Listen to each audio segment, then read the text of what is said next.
Hey everyone, it's Brett Hornby here. Welcome back to my YouTube channel. A couple months ago, I've decided now I'll make this a new playlist where I talked about Calgary Flames trade retrospects. Well, in this video and in this playlist, I started one on doing Calgary Flames signing retrospects, and I started the one with Jarome Jagr. And was it worth taking a flyer on him? Well, in this particular player, there kind of is a little bit of a Jarome Jagr connection, not only because he's a fellow Czech, but this player played with Jarome Jagr in the KHL with Avangard Omsk. And I'm talking about, remember when Calgary signed Roman Cervenka? Let's talk about Roman Cervenka, as it was another one of these mysterious European players that seemed to garner some interest in North America. It wasn't drafted in the NHL. However, I'm going to say he struggled with playing the North American game after having some hype, after having some success over in Europe. I remember it was the end of the 2011-12 season. It was around May that Calgary signed Roman. At the time they said Cervenka, because if you look at the name, it looks like Cervenka, but eventually it's Roman Cervenka. And it was like, oh, this guy, he was a huge scorer in the KHL. He led the league in scoring and goals. And I believe that the exact numbers was the seasons before playing his only season with the Calgary Flames. He had like 100 points in 105 games. So there was some initial excitement on Roman Cervenka, and Calgary at the time, they were struggling to score offensively, as we had a great defense and we still had Kiprusoff in net. However, it didn't really pan out, because I remember with Roman Cervenka that he struggled with the two-way game, and that a lot of the time when he was with the Calgary Flames, he showed a few flashes in the pan, but he was mostly either a healthy scratch or he was on the bottom six forwards, which didn't really suit his game. And I think he was very, very one-dimensional. That what made him successful over in Europe didn't necessarily translate very well at the North American game, with the smaller ice with a lot more physical presence. So that's my look at Roman Cervenka. Let's just take a look at the numbers, and maybe this was sort of doomed to be a failure. I'm not too sure, because keep in mind this was at the end of the 11-12 season before he went to North America. The 12-13 season, that happened to be the Lockout shortened season. So when we signed him to this deal, his NHL debut was delayed because of the lockout, and also didn't help the fact that he had a blood clot. So his debut was even more delayed. But he was born in Prague in the Czech Republic. Actually, his birthday is on December 10th, and he was born in 1985, so I'm making this video just a couple days before his birthday, so happy birthday, Roman. But not too sure how much English he speaks, because another thing I remember when we brought him over is that he didn't have much grasp on the English language, and thankfully, for his sake, we did actually recently sign Yuri Hiller. This was back when Jay Feaster was still the general manager, and we somehow figured we took a flyer on Roman Cervenka. He was never drafted in the NHL. He played for the SA. Right now, he's playing for the SA Representative Lakers, but he played for the Slavika Praha. He played for Avangard Omsk, where he actually get to play with fellow Czech Jarome Jagr, which he ultimately finished his NHL career with the Calgary Flames. He played for Leaf Praha, and also he played for the Calgary Flames, but then after the one season he had with the Calgary Flames not clearly fitting in, he went back and he also played for the SAK St. Petersburg. He also played for the Prati Kernamov. I'm sure I've been butchering these names. The HC Paloma Guaton and the ZSC Lions, which I believe that also was one of the teams that Bob Hartley coached as well, and Bob Hartley was the head coach of the Calgary Flames at the time. I don't think at the same time, because I think him and Bob Hartley also didn't really see eye to eye with the style of play, but it also talks about that internationally. I mean, Roman Cervenka has represented the Czech Republic on many occasions. He's played on the national team, and he won the bronze medal with the 2005 World Junior team. And he won gold and bronze at the 2010 and 2011 IIHF World Championships. And he also played for the Czech Republic at the Olympics, most notably with the 2010 in Vancouver. But he also did play for the Czech Republic at the Olympics in 2014 in Sochi and 2018 in Pyeongchang, South Korea. But as I say, he began with that Slavia Praha. That's where he started with his playing career, and then he's played for, obviously, with the KHL.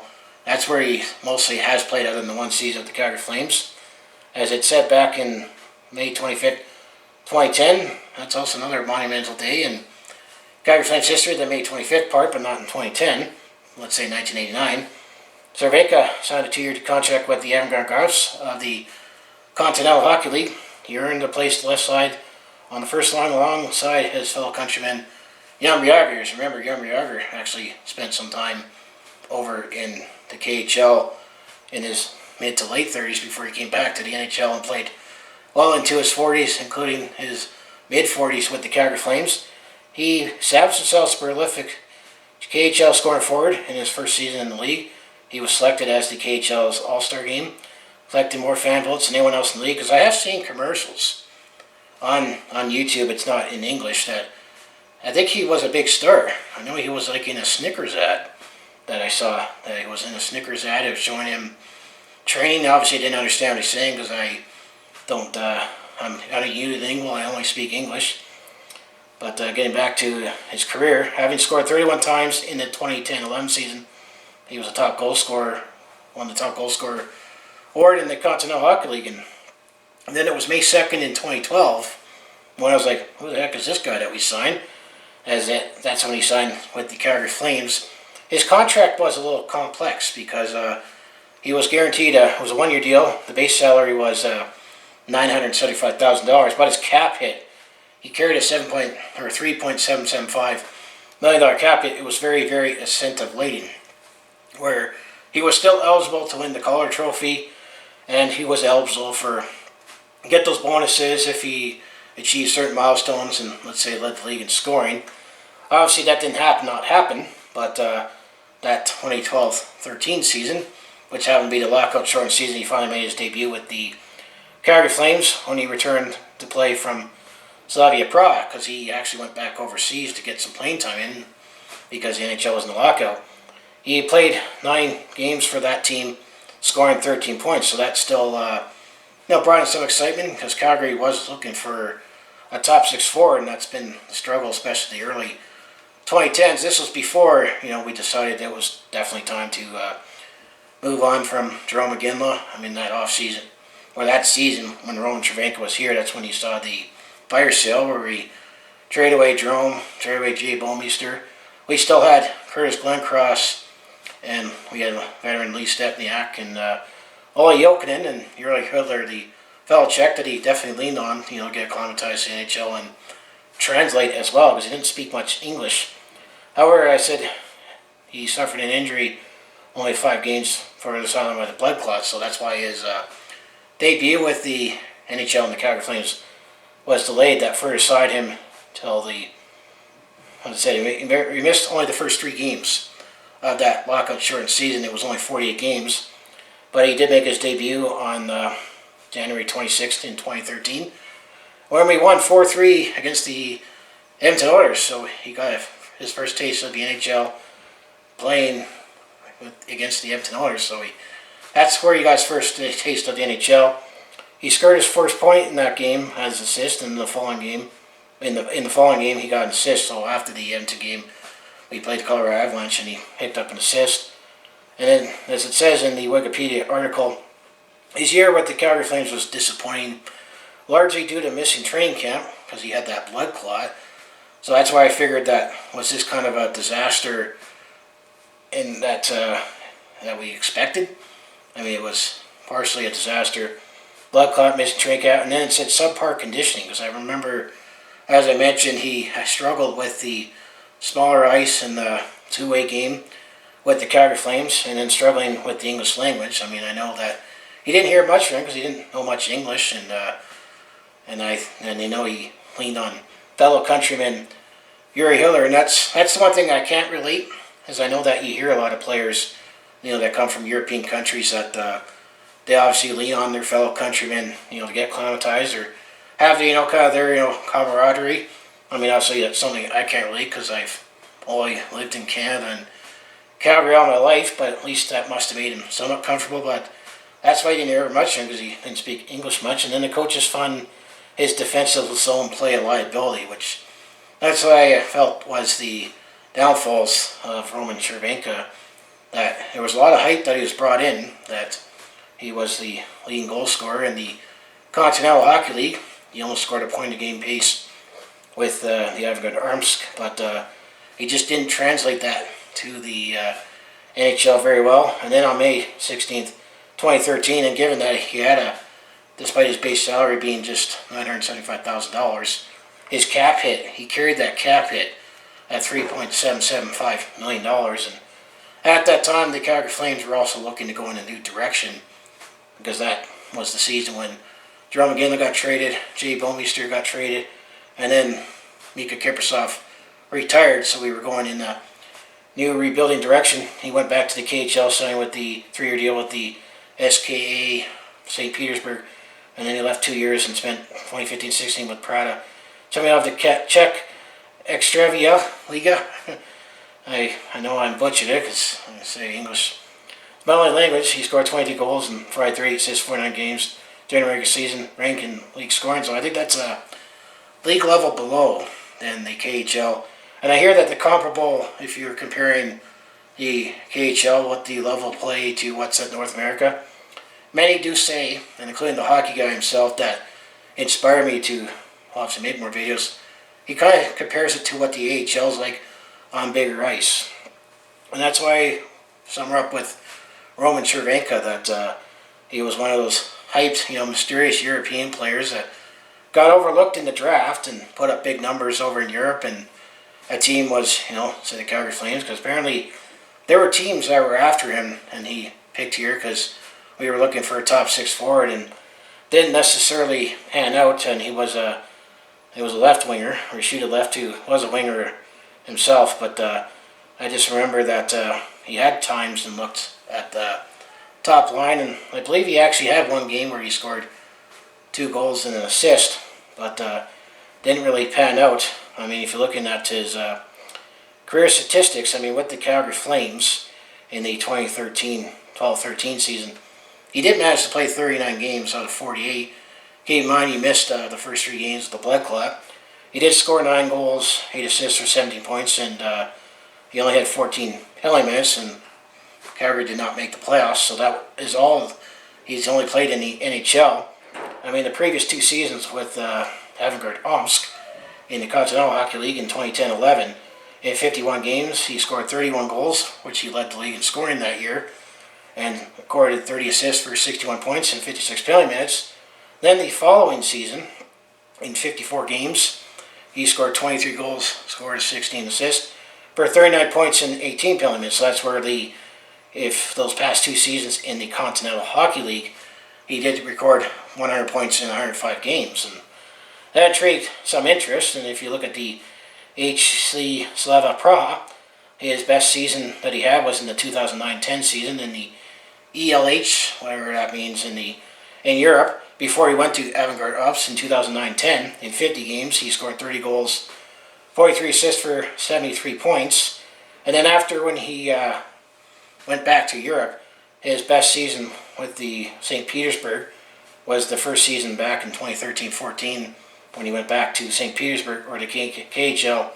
In 53 games, he scored 14 goals, 25 points for 39 assists. And then in his first season with the Pratai Chunimov in the ELH, in 49 games, he scored 23 goals, 38 assists for 61 points. So he definitely has proven that he could score over in Europe on the bigger ice, but he just couldn't play that with the NHL, because in his ELH numbers, in 288 games, he scored 111 goals, 130 assists for 249 points and 360 penalty minutes. And in the KHL, he had a respectable 218 games. He scored 82 goals, 96 assists for 178 points in 132 games. And then when it comes to playoffs in the ELH in 70 games, he scored 32 goals, 37 assists for 69 points. And then in the KHL, he actually maintained it better in the point base in the KHL playoffs in 64 games in total. He had 24 goals, 30 assists for 54 points. So that's all I have to say about Roman Cervenka, that he has shown that over in Europe at the KHL and even the lower elite leagues that he does basically have what it takes to be successful there. And obviously I think he didn't feel comfortable here in North America in the Calgary Flames. I know he kind of still always kept that NHL dream alive, but no one else picked him up, and I'm going to say he was way too one-dimensional, and then he just struggled with the getting acclimatized to the culture and speaking English. But the other comparable that I have with Roman Cervenka is, remember back in the 2007-8 season, remember Fabian Brunstrom? Remember he was a Swede that apparently he was another one of those mysterious European forwards that was unnoticed, was scoring at a good pace in Europe. That ultimately Fabian Brunstrom, he did sign with the Dallas Stars in the 2008 season, and actually in his first game he actually scored a hat trick. However, he fizzled.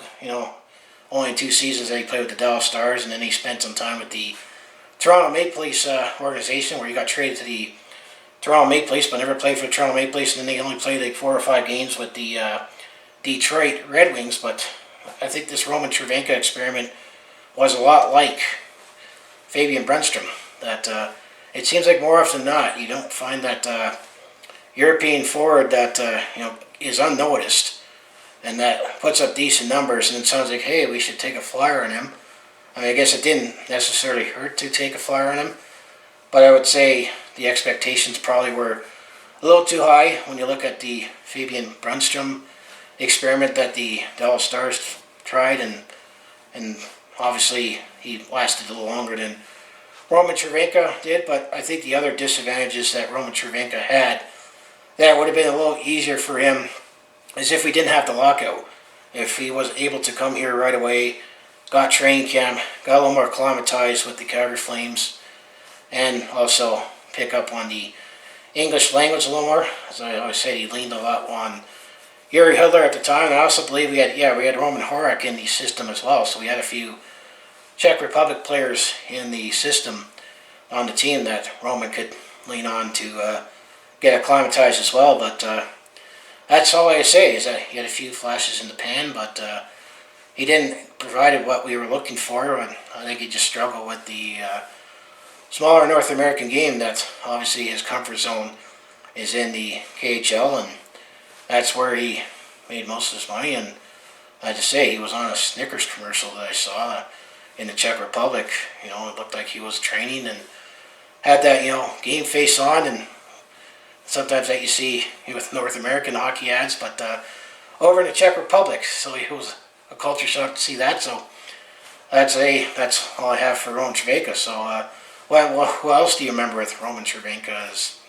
He just wore number 10. He just struggled with the Calgary Flames, turns up being a top 6 forward and being acclimatized to the North American game, and he was too one-dimensional to be successful long-term in the NHL.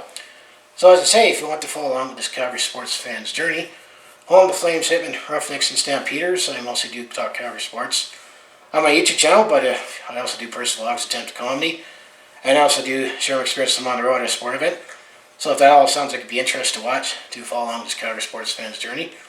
You know what you need to do, just make sure you like, subscribe. I also have my other social media links down in the description below, and I'm going to say for this playlist, I will look at more signing retrospects that will look at any players, or how about any personnel that we hired that we took a flyer on and look back on if it worked out or not.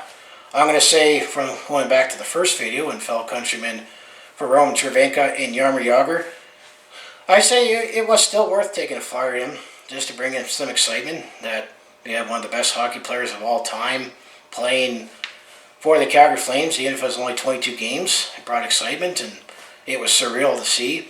But, you know, ultimately, as fit as Jarome is, and how he took his fitness seriously, eventually Father Time even caught up with him. But the case with Roman Cervenka, I think it was just a matter of struggling to acclimatize himself with the North American game beyond just having a tough time grasping on the English language. So as I say, go Flames go, and I'll see you in the next video.